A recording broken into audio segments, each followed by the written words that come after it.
This is Dr. Lakshmi Sirisha. Today's topic is fundamental steps in image processing. These are the different fundamental steps in digital image processing. First one is image acquisition, image enhancement, image restoration, color image processing, wavelets and multi-resolution processing, image compression, morphological processing, image segmentation, representation and description, and last one is object recognition.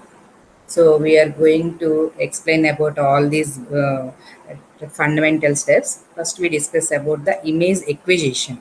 How to acquire the image by using image acquisition.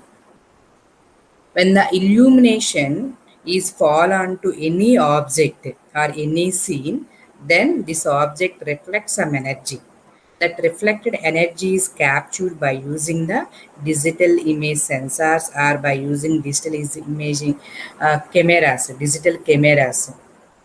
That sensed data is nothing but in the form of analog nature, because all the natural images are analog in only. So then it is converted into digital form. By using sampling and quantization, we get this type of images, digital images, because it is a digital image processing. So the input given to the digital computer is nothing but a digital images only. For that purpose, we convert the entire analog image into digital form by using sampling and quantization technique.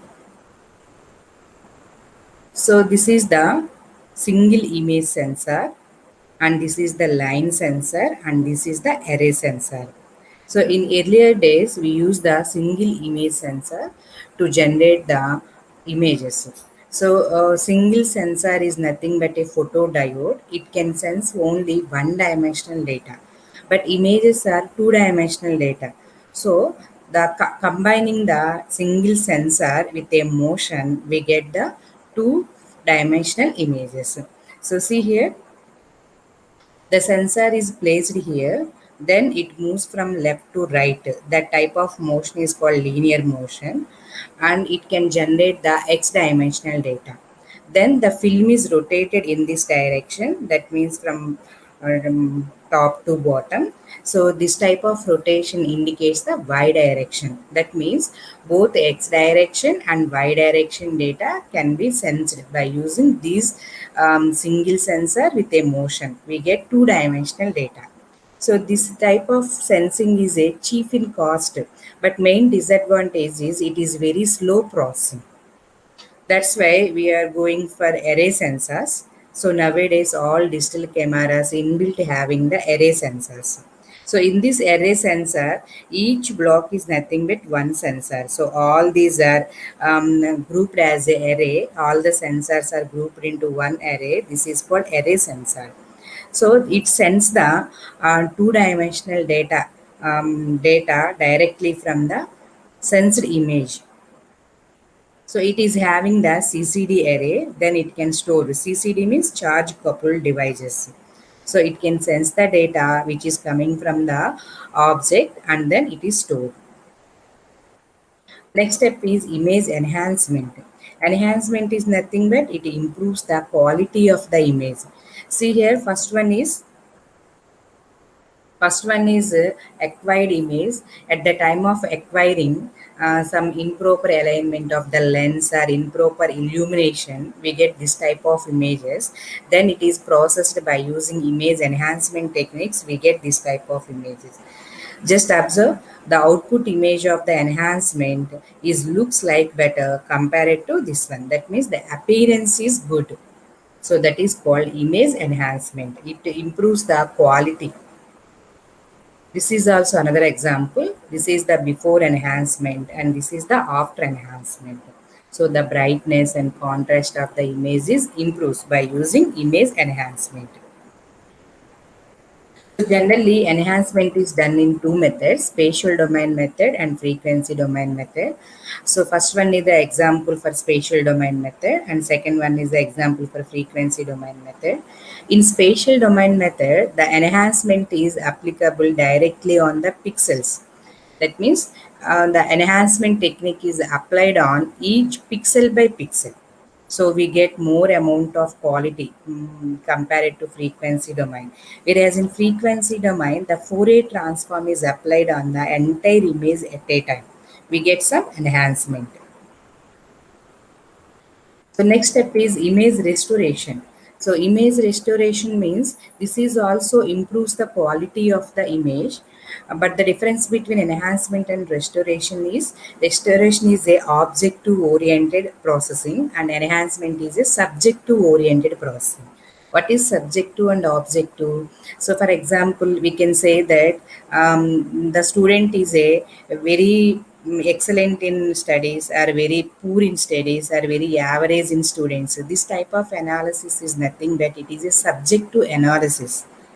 Or we can say that the student is a 90% student or 70% student, he is a 20% student. That means that type of analysis is nothing but it is an objective oriented analysis. So based on some mathematical background, we can say that like that is called a objective oriented. Here also, by using some mathematical background, we can restore the original image, that is called image restoration. See here, so we have generally passport size photos. So after some 10 to 20 years, so that passport become like this only, some damaged version, some small scratches are there on the images, then it can be restored into original one by using some image restoration techniques. We have inverse mapping method or constraint least square methods are there. By using these type of filters, we can restore the original one. See here, this is also, this one is the damaged image and this is the restored image. Similarly, some breaks are there in the given image, then we can restore the original one. This is called image restoration. So this is also one of the example. This is the noisy image. Some salt and pepper noise is entered into that image. It can be recovered by using the image restoration techniques. Recovered means we can remove all these noises in the image and then it looks like better. That means the entire noise is removed. That is called restoration. So generally in daily life also we use computers now. So at the time of typing something, we can feel that it is a wrong. Then what happen, you can press the control z. Control z means the entire data is restored again. That is called restoration. And next step is color image processing. So color is a powerful descriptor. That means we can identify more number of colors compared to gray level color, gray level shades. We can identify more color shades. Generally, color image processing is in the comes under the visible spectrum. In the electromagnetic spectrum, we have invisible spectrum and visible spectrum. So these gamma rays, X-rays, ultraviolet rays, and these are radio waves. All these are invisible spectrum. So the visible spectrum range is in between 400 nanometers to 700 nanometers only. That means all the colors are comes under this range only. So generally we have a three colors RGB, red, green, blue. These three colors are called primary colors. Why these are primary? Any color can be generated from these three colors only. That's why these three colors are called primary colors. So the wavelength of the blue color is 400 nanometers and highest wavelength is red color. That means all the colors are in between red color to blue color only. Least wavelength is blue color and highest wavelength is red color. So all these colors are comes under visible spectrum only. That means the human can observe all these colors.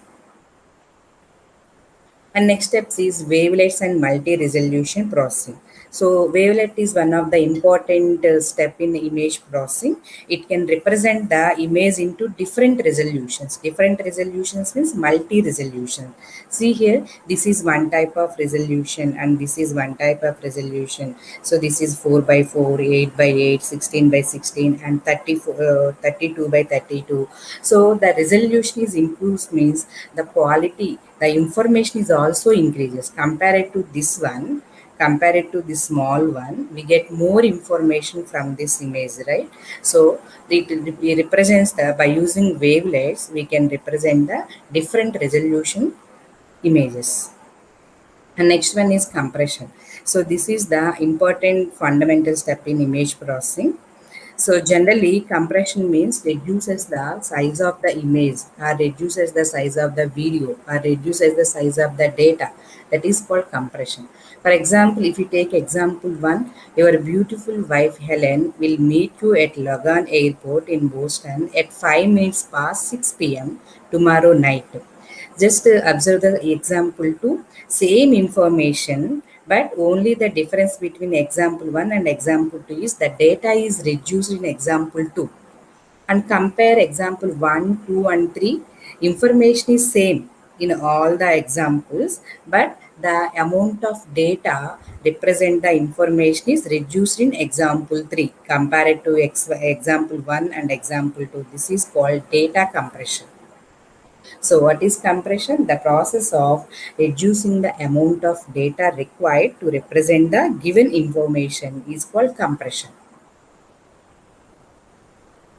So generally, compression is used at the communication system at the time of transmitting the files from one place to another place. Images or transmission of video or transmission of PDF files, whatever it is. If you transmit any information from one place to another place, definitely we use the compression. So the main advantage of compression is it reduces the transmission bandwidth, it reduces the transmission time, it also reduces the transmission cost. It saves the memory because it reduces the size of the information. Now, automatically the memory size is also reduces. That is called it saves the memory. That is the main advantage of compression. Generally, compressions are two types. So lossless compression and lossy compression. So the name itself indicates lossless compression means at the time of decompression, no amount of information is lost. That type of compression techniques are called lossless compression. So compression is takes place at the transmitting side and decompression is takes place at the receiving side. So decompression means it is the opposite operation of the compression. At the time of decompression at the receiving side, we can recover the entire data without any loss of information. That is called lossless compression. See here, this is the original one, this is the compressed one, this is the decompressed one. So compare original one and decompression one, there is no difference. That means no amount of information is lost. Next, coming to second category, this is a lossy compression. So lossy compression means the name itself indicates it is a lossy. So that means some of the information is lost at the time of decompression. See here, this is the decompressed image at the receiver side. So some small patchwork patches are there in the images now that indicates some of the information is lost. That is called lossy compression. And next step is morphological processing. So generally morphological processing is used to dilation and erosion and find the internal boundary or external boundary of the any letter or any image or any object. Okay. And so, for example, if you increase the width of the size of the letter or a width of the any image, then it is possible by using the morphological processing. This is the example for morphological processing techniques. So, dilated image, that means increase the width of the size of the letters. So this is called erode image. That means decreases the width of the images and internal boundaries are identified and external boundary. So external boundary of original one. Okay. So these are the different thinning, thickening and skeleton. These are the different techniques in morphological processing. And next one is segmentation. Segmentation means divide the entire input image into different parts based on some shape, based on color, based on texture. The entire image is divided into sub images. That is called segmentation.